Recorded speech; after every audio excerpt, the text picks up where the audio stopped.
Hey everybody, welcome back to Jamia's Promo. Today is April 13th and I just received the Bobcat People's Miner, Bobcat Miner 300. Now I believe this might be the first one, or at least maybe the first review here in the United States. I know there's a bunch of these that is already online in China. So I wanted to show you guys what the Bobcat Miner 300 looks like. We'll do a comparison versus the OG helium hotspot miner. I also do have a little bit of space inside of here comparing again the size with the Rack V2 from CalChip if you guys wanted to see the size differences.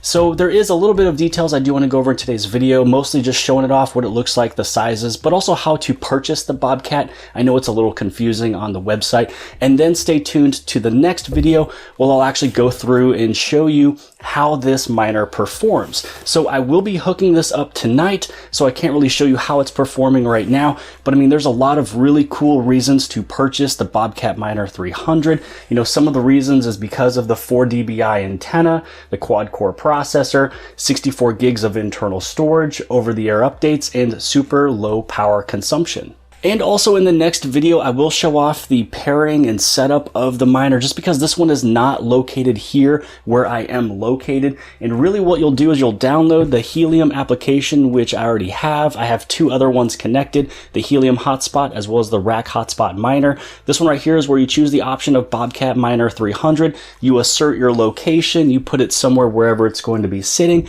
and then it takes about 24 to 48 hours to really get into the blockchain. Now you can see here that there is a card slot, also the COM port. You don't really need to use any of these two because there is actually internal storage built in. So when it comes down to a few other different miners out there, you do have to have an SD card in there to kind of store a little bit of details. So I'll also go through all of this here in the next video, talking about what each LED color indicates, from red, yellow, green, blue, from booting up to having issues, Bluetooth enabled, in Bluetooth mode, as well as green just means that it's connected and going on. And it just says like, not fully syncing after 48 hours, really just means that your light, make sure it is green. Again, it always takes about 24 to 48 hours for it to really connect to the blockchain. So underneath here is the miner. This thing is looking beautiful. Over here is going to be your power source. So this is what the power source looks like. It does look like it has some ample amount of cable, but if you need to always get like an extension cable or extension cord. The nice thing with this one is that it does come with a plate that you are able to screw into your wall, place it somewhere, put it somewhere. So this way it's not just sitting somewhere that is just plain and boring. This is where you'd be able to use, it looks like a SIM card popper, but it's used to actually reset the miner itself. So if you do need to resync it back up, there is a little slot in the back that you're able to, gently press in. And then here is going to be basically your antenna. So underneath here, it looks pretty small. So versus some of the other antennas that you may see, this one is a 4 dBi antenna. So what's going to happen is this right here pops off. This will go into the back of the miner itself. And then right over here, this is where you screw in your 4 dBi antenna.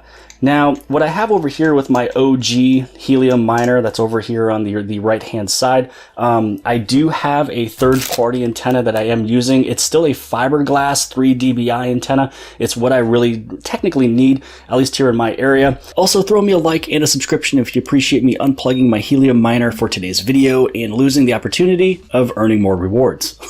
This is just a double-sided, Velcro, so it can stick up. So this is really sitting up on a bookshelf. I have a different antenna that is actually connected, onto basically my Windows sill.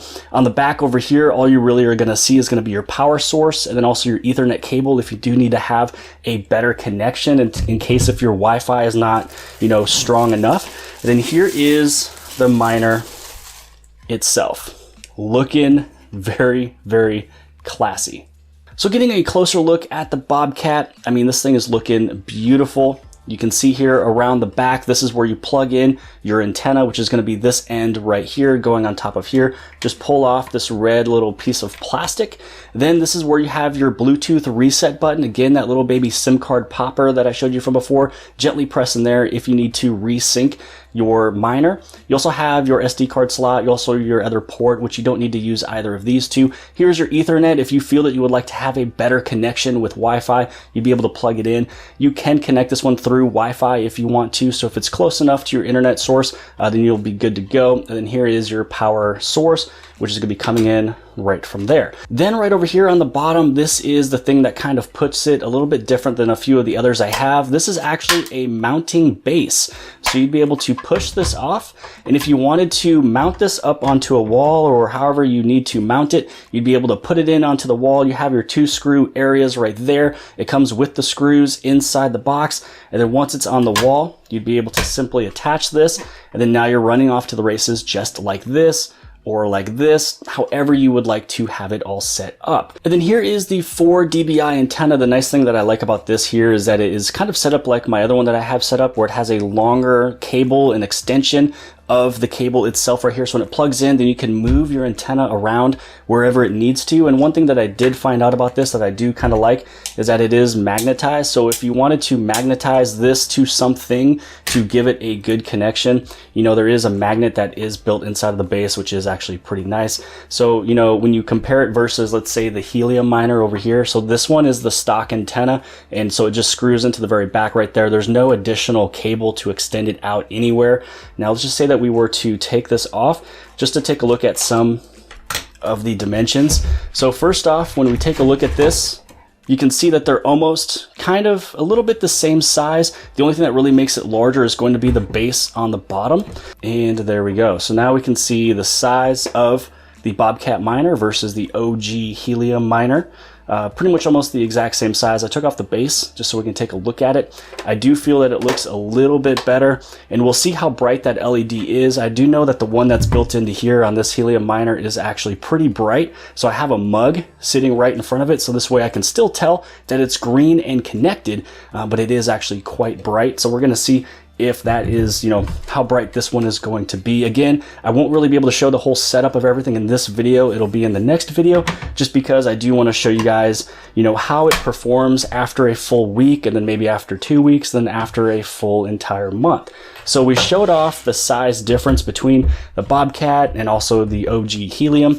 So what about the Rack Miner? So with this one, I don't have it here. It is already deployed somewhere else. And inside of here, the only really comparison I can do is that it was sitting right here. It was in this open little baby spot.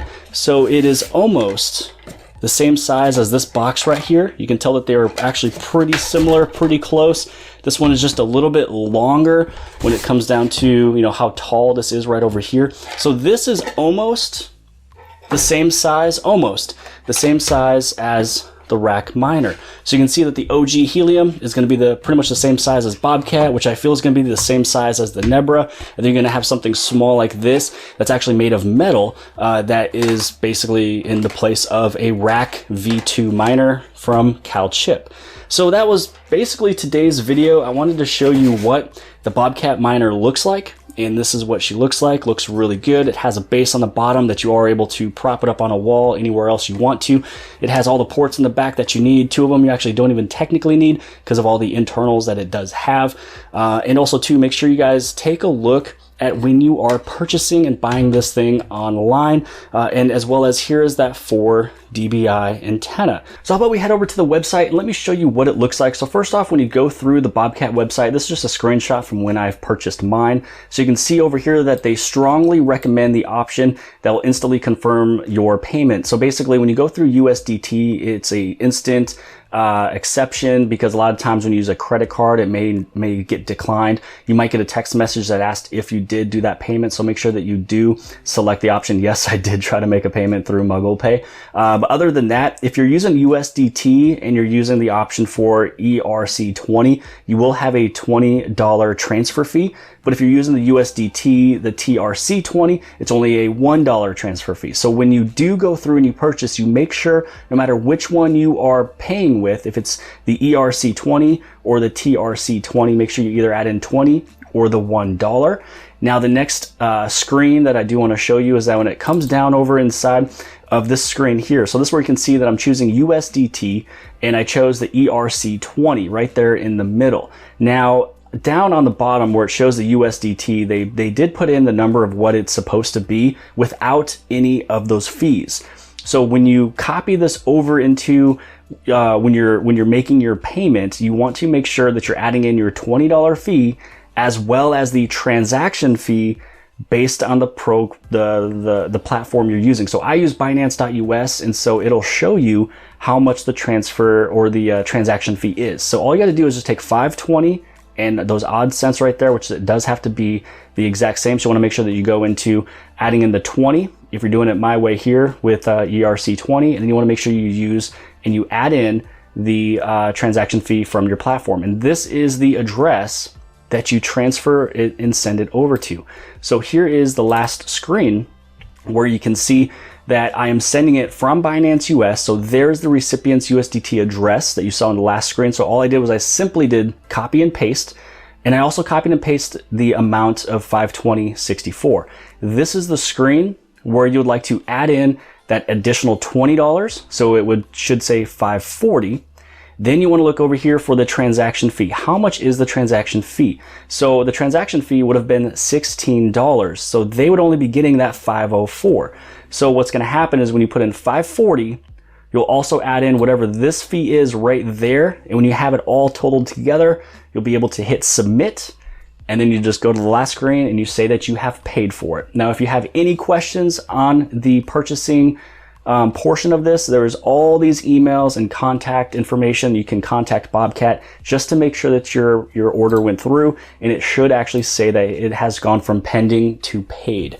So that is the whole entire video. I wanted to recap with purchasing the Bobcat because this thing is super powerful. I'm super excited to get it connected tonight, and I'll come back with another video on how it's performing. Here again is that 4 dBi with that long additional cable. Here is your power source. Here's the same size, basically going up against the OG Helium hotspot. And again, this is almost the size of the Rack V2, one that is quite smaller. And that's really pretty much about it for today's video. Make sure you guys hit on that subscribe button if you guys liked this video. Again, give it a big thumbs up if you appreciated it. More videos to come here in the near future of the Bobcat and more, also including Nebra and other things that you guys would also like to see. And I'll see you guys later.